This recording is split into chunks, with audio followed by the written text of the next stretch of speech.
The wreck of Old 97 occurred on September 27, 1903.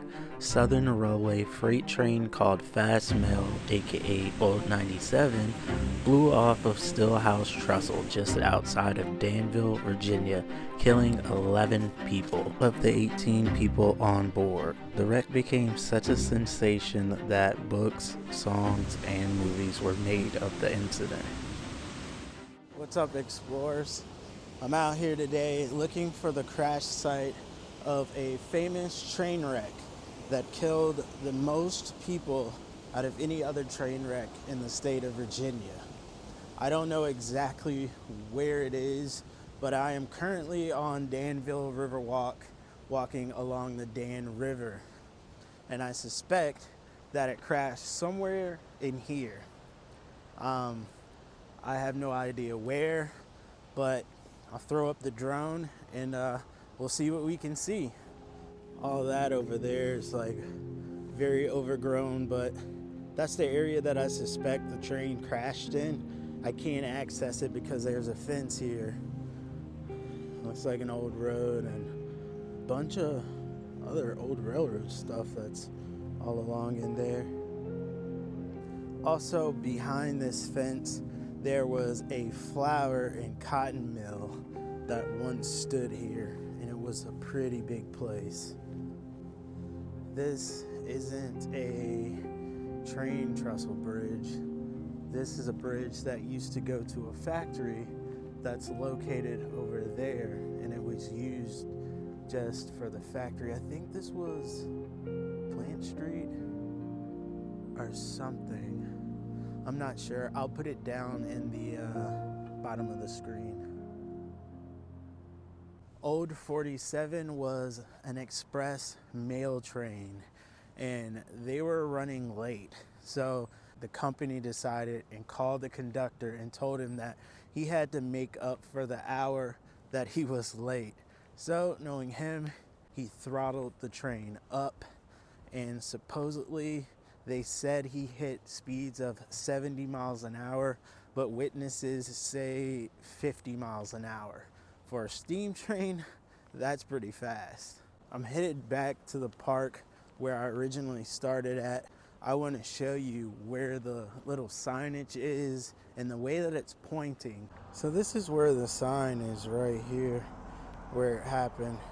And then right across this pretty busy street, I assume is where the train flew off of the tracks. I'm not sure though, but I did manage to fly my drone over there, so we'll see what's over there. On that faithful day, the train was en route from Monroe, Virginia to Spencer, North Carolina. The route usually took about 4.25 hours, but the train had left Monroe an hour late. The train's engineer, Joseph Brodie, increased the speed to 50 miles an hour, 10 over the usual limit. The Southern Railroad officials later claimed that he had pushed the speed as high as 70 miles per hour. The area that you're seeing is approximately where the train flew off the tracks. I'm not sure of the exact location, but it is in this general area. As the train approached the curved tracks at speed, it kept straight and flew off of the side of the trestle bridge, landing in the rocky creek below. In these shots, you can in fact see a creek, and I think that this is the creek that the train landed in, which is wild. The incident drew thousands of spectators to the scene.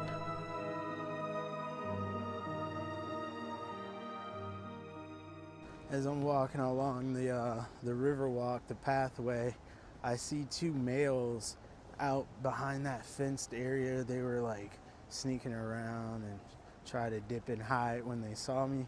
So I put my gimbal up. You can never be too safe. They see you walking with a gimbal, you know they're gonna be like, all right, that dude's got a whole camera bag, which I do on my back. So if you're out here venturing, just be aware of your surroundings. People, they be ruthless. To put the area into perspective, that's the YMCA. This is Riverwalk, Dan River, and then you're gonna see like a big abandoned factory. I guess it's abandoned, but it does have lights on it. And then an old bridge Used to be a road or maybe an entrance to the factory. And then this area back here is the area where Old 91 had that faithful crash. Sometimes these places that I go to, they be like super sketch and you never know who's around, and I'm just like looking back and forth behind me, up, down, and all around because it's crazy. But I do this because I love doing this and finding these cool historical spots and documenting these places. That's just something I love to do. I just wiped out on my board so hard. That was scary. It's going down that hill. I picked up too much speed and I couldn't stop and I was stuck. I don't know if I broke anything in my pack yet. I have my camera bag. I can't even move my hand really right now. I scraped up my hiking boot. Dang. So I thought it would be fun to rip around on a skateboard to explore more of Riverwalk, and I ended up going down a hill and I fell. I picked up so much speed. My hand is torn, my other hand is torn, both knees are scraped, a lot of cuts on them. It hurts to move this. Yeah, I'm probably gonna have to call the video here. That's just how it goes sometimes, and I didn't even bring a medical kit, which I normally do have if I was in my van. This is another reason I love my van and I love van life. When you're in your van, you have everything. You have your whole home. I have nothing. I do hope that y'all enjoyed this episode. Y'all learned something, and this was a great explorer. I really enjoyed it myself. Honestly, to see the area that train wrecked in, I just love it. I love the history of it. I love everything about it. But I'm gonna go ahead and log off and tend to these wounds because they're pretty bad, and I got a little bit of a drive. So let's see if I can find some band-aids or something. But until next time, explorers, peace, love, and have a great day wherever you are.